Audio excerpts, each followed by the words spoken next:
This is 5 on your side at 10. Focused on you. Tonight, a call for emergency manpower after multiple cars crashed across 4 lanes of traffic, leaving 1 woman dead and several others hurt. Thank you for being with us tonight. I'm Ann Allred. We've now learned a woman was killed in that multi-car crash near Broadway and Humboldt in North St. Louis. Police tell our Robert Townsend it happened in an area where speeding is a known problem. In mid-afternoon, a long line of drivers were brought to a sudden halt after this deadly multi-car crash in North St. Louis. I've seen several cars going down slow. Jacob Hicks and his wife got stuck in the traffic jam near the intersection of North Broadway and Humboldt Avenue. I've moved all the way up, then I seen crime scene tape, wondering what was going on. Police say around 4 Friday afternoon, a man sped north down Broadway in a black Chevy Cruze.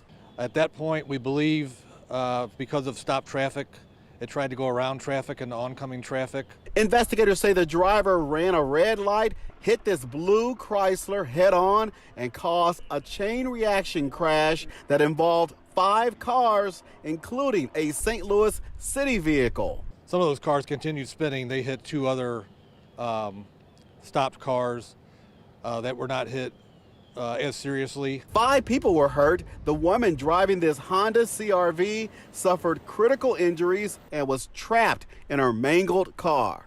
Police say firefighters had to cut a woman out of that black Honda you see back there.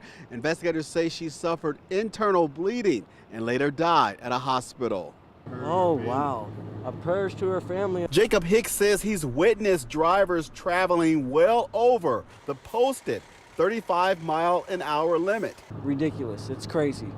You see people running red lights down here all the single time. Is speed a problem on Broadway? Yes, we were just up here recently as part of the traffic division to do speed enforcement in this area because of complaints of speeding. Robert Townsend, 5 on your side. Police have not released the name of the woman who lost her life. Tonight, 3 of the drivers, including the man they say caused this crash, remain in the hospital.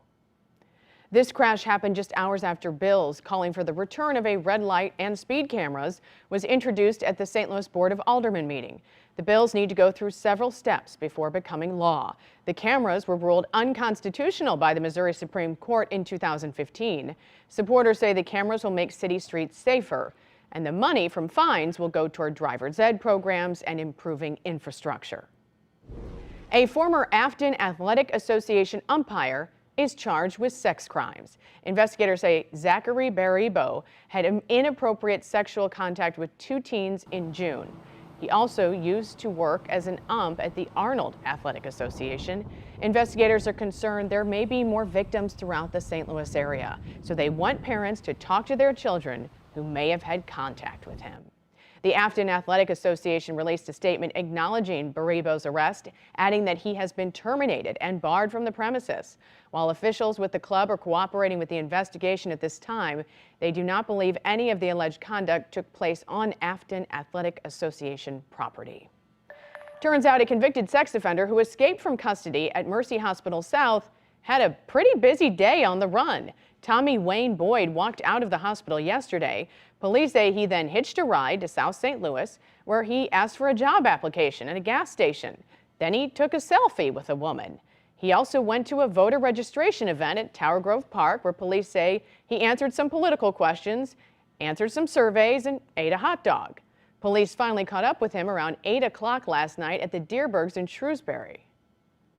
What he was in prison for is a very serious crime, and we want to make sure if there's any victims out there that they contact the St. Louis County Police and let us know their story. We're still trying to hammer out the timeline for sure. We just need to know from the public if there's any information that they have that would help us complete the timeline. The 2 guards who were watching Boyd at the hospital are no longer employed with the Missouri Department of Corrections. According to state law enforcement sources, one of the guards fell asleep and the other went to the bathroom. Then Boyd got the key to his handcuffs off the sleeping guard, took the guard's jacket, and walked right out of the building. Wentzville is no longer one of 3 plants involved in the UAW strike. The walkout now stretches coast to coast. The union says it's made real progress with Ford So today, UAW told General Motors and Stellantis workers to strike at all parts distribution centers across 20 states. So the main sticking point here is pay. The union says automakers need to share more of the profits. The automakers say profits need to be used to cover the cost of switching from gas to electric vehicles. The funeral is tomorrow for a Belleville Marine killed last month in Australia during a training exercise. People gathered at George Renner and Sons Funeral Home today to pay their respects to Marine Corps Captain Eleanor LeBeau Cook. Tomorrow's funeral is at 10:30 at St. Peter's Cathedral Catholic Church in Belleville. Cook was one of 3 U.S. service members killed in an aircraft training crash. 20 others survived. Tonight, we are getting a closer look at a St. Louis initiative to help keep young men off the streets. The plan is to keep them productive through a sport they can identify with, basketball. Hundreds of thousands of dollars in ARPA funds are supporting it. Brent Solomon explains. Brent. Hey there, Ann. For years, it was known by people in the city as midnight basketball. Now it's called Nothing But Nets. Same concept, same mission, same legacy of making young men better. 35-year-old Derek Murray is on a mission. I grew up around St. Louis Avenue and Kings Highway, so this area. To make sure he lives a life not only he can be proud of, but also his 5 young sons. When they're not home, they're here at the Wall Community Center. Into a different world in the streets, that's all. It's the home of the Nothing But Nets initiative, sponsored by the city of St. Louis. Now in its 2nd year, the program unites young men through the love of basketball, teaching them vital life skills along the way. It's supported by $650,000 in American Rescue Plan funds. How you feel about being a father? Do that make you proud? Coaches like Nicholas Reed and outside guests come in to engage with them. Teach them life skills, teach them how to fix their credit, just teach them about brotherhood and stuff like that. We got a bunch of young men who work, but they homeless. While playing on the court, they're not only learning camaraderie, they're also connected with resources. Outside of basketball, it's more of a brotherhood. Murray is learning a lot. Man, they make us tuck our jerseys, so outside you gotta tuck your shirt in, you know what I mean? Respect.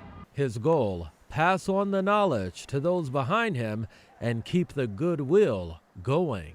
How we can come together and kind of make this city better. The magic happening here is a good start. People just don't know about it, but it do make a big difference. Well, there are some 8 different teams in the league. Tomorrow night is the big championship game at the Wall Community Center. It starts at 9 p.m. and I'm told the place will be packed. Brent, thank you. It's a place that holds many happy memories for a generation of kids who grew up in North St. Louis County. Next week, the abandoned Jamestown Mall, though, will be torn down. It closed in 2014, and it's just falling apart. A couple of fires this year caused even more damage. Demolition will begin Tuesday morning. There will be a special ceremony nearly 50 years to the day when it first opened. That work is expected to be completed next summer.